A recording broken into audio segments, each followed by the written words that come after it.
सो ये पार्क में आता है, पार्क का व्यू है, घर के पास ही बहुत बड़ा पार्क है एंड वेदर भी अच्छा है।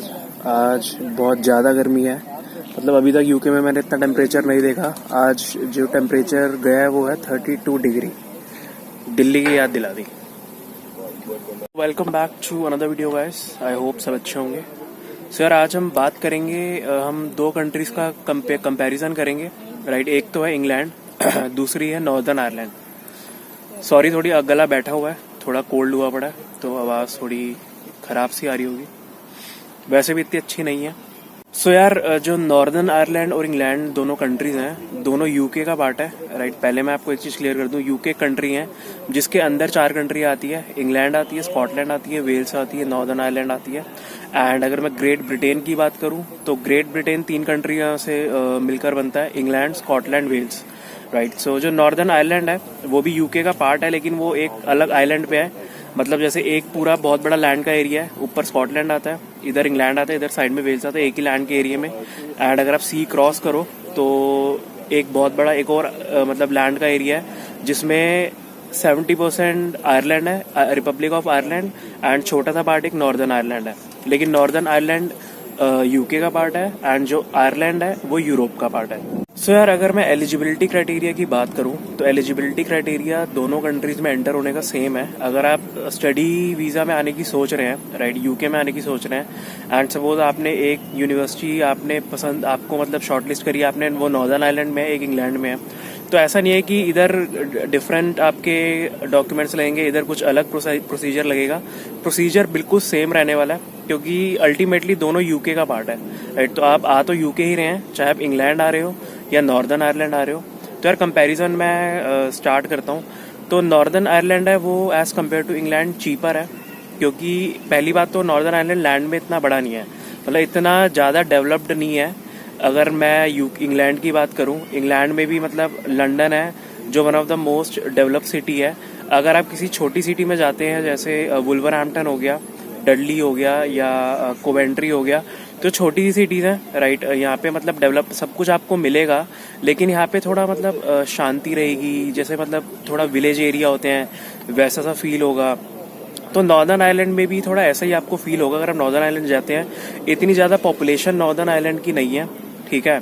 लैंड में बहुत छोटा है इंग्लैंड से। अगर मैं वेदर की बात करूं तो वेदर ऑलमोस्ट पूरे यूके का सेम है, राइट। अनप्रिडिक्टेबल है, चाहे आप इंग्लैंड ले लो, नॉर्दर्न आयरलैंड ले लो, स्कॉटलैंड ले लो, वेल्स ले लो।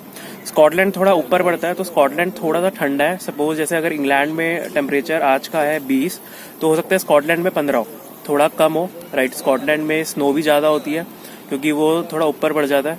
एंड नॉर्दर्न आयरलैंड की बात करूं और इंग्लैंड की बात करूं तो वेदर ऑलमोस्ट सेम है, ज़्यादा डिफरेंस वेदर में नहीं है।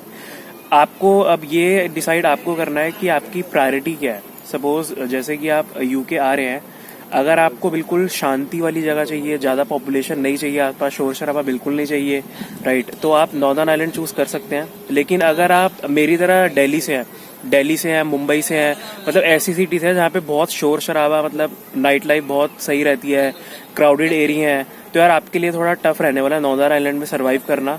क्योंकि इंग्लैंड में अगर आप इंग्लैंड की लंदन की बात करूँ, मैं लंदन में रहता हूँ, तो लंदन में बहुत सही है, मतलब नाइट लाइफ बहुत तगड़ी है, क्राउडेड रहता है, ऐसा फील ही नहीं होता कि मतलब आप किसी मतलब शांति, ऐसा कुछ नहीं फील होता। लेकिन अगर आप कई छोटी सिटीज में चले जाएंगे, या नॉर्दर्न आइलैंड की बात करूँ, तो वहाँ पे आपको ऐसा फील हो सकता है कि बिल्कुल शांति लगे, क्योंकि पॉपुलेशन भी बहुत कम है। तो ये बहुत सोच समझ के आना कि अगर आप सरवाइव कर सकते हैं, नहीं कर सकते। क्योंकि जब हम इंडिया में होते हैं हमें बहुत कुछ लगता है कि हम ऐसे भी कर लेंगे, वैसे भी कर लेंगे, क्योंकि यहाँ पे आपकी फैमिली नहीं होने वाली, फ्रेंड्स नहीं होने वाले। तो मैंने आपको जैसे पहले भी बोला, जहाँ पे आपके रेफरेंस हैं वहाँ पे आए। अगर आपके नॉर्दर्न आइलैंड में रिलेटिव रहते हैं, फ्रेंड रहते हैं, तो वहाँ आपको सपोर्ट अच्छा मिलेगा। अगर इंग्लैंड में रहते हैं तो इंग्लैंड में अच्छा मिलेगा। बात करते हैं हम पे रेट की, one of the most important point, क्योंकि अल्टीमेटली ज़्यादातर लोगों का तो मेन गोल क्या होता है, पैसा कमाना। तो यार पे रेट की अगर मैं बात करूँ तो पे रेट थोड़ा नॉर्दर्न आइलैंड में कम रहेगा as compared to England, right. England में अभी मिनिमम वेज चल रहा है 10.42, राइट। अगर मैं लंदन की बात करूं तो 10.90, तो ऑलमोस्ट आप 10.5 या 11 पाउंड पर आवर मान सकते हैं। एंड ये सो यार आई वाज सेइंग, अगर मैं नॉर्दर्न आयरलैंड के मिनिमम वेज रेट की बात करूं, वो है approx 9.18 pound per hour, right. अगर कंपेयर करूं मैं इंग्लैंड से तो मतलब 1-1.5 पाउंड कम है। तो जैसा कि मैंने बताया कि पे रेट इंग्लैंड में थोड़ा बेटर है, लेकिन वही अगर मैं कॉस्ट ऑफ लिविंग की बात करूं ऑन एन एवरेज तो नॉर्दर्न आयरलैंड आपको सस्ता पड़ेगा in terms of rent, grocery. तो इन सब चीज़ों में भी आपकी सेविंग अच्छी खासी हो जाएगी, क्योंकि इंग्लैंड थोड़ा एक्सपेंसिव है अगर मैं बात करूं नॉर्दर्न आयरलैंड से। तो ये कुछ ऐसे फैक्टर हैं कि अगर आप कंफ्यूज हैं नॉर्दर्न आयरलैंड और इंग्लैंड में कौन सी कंट्री में आपको यूनिवर्सिटी चूज करनी चाहिए, तो आई होप ये वीडियो आपके लिए इन्फॉर्मेटिव रहेगी एंड जो भी फैक्टर्स मैंने डिस्कस करे वो आपको मतलब हेल्प करेंगे, आप मतलब बेटर आप अपने हिसाब से कंट्री चूज कर सके जो आपके लिए बेटर हो, इंग्लैंड या नॉर्दर्न आयरलैंड। एक और इम्पॉर्टेंट पॉइंट मैं डिस्कस करना चाहूँगा, अगर मैं करेंसी की बात करूँ तो पूरे यूके की सेम करेंसी है, राइट, पाउंड, जो अभी आई थिंक 104 या 105 चल रहा है। अगर मैं इंडियन करेंसी से कंपेयर करूं तो 1 पाउंड की वैल्यू है 104 रुपये या 105 रुपये। तो पूरे यूके की करेंसी सेम है, चाहे वो इंग्लैंड हो, स्कॉटलैंड हो, नॉर्दर्न आयरलैंड हो या वेल्स हो। नोट मतलब क्या होता है, जैसे कि पाउंड स्टर्लिंग जिसको हम बोलते हैं, पाउंड स्टर्लिंग करेंसी का नाम है। अब हो सकता है कि स्कॉटलैंड में जो नोट हो, राइट, उसमें एलिजाबेथ की फोटो ना हो, उनके किसी प्रेसिडेंट की फोटो, लेकिन वैल्यू सेम है। मतलब नोट दिखने में अलग हो सकता है चारों कंट्रीज में, लेकिन वैल्यू बिल्कुल सेम है। स्कॉटलैंड का नोट इंग्लैंड में एक्सेप्ट होता है, इंग्लैंड की करेंसी स्कॉटलैंड में एक्सेप्ट होती है। सो आई होप ये वीडियो आपके लिए इन्फॉर्मेटिव रहेगी। सर इसी तरीके की informative video, fun blogs UK से रिलेटेड आपको इस चैनल पे मिलते रहेंगे।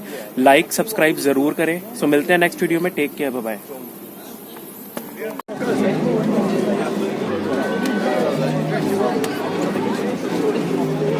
ये बाहर आए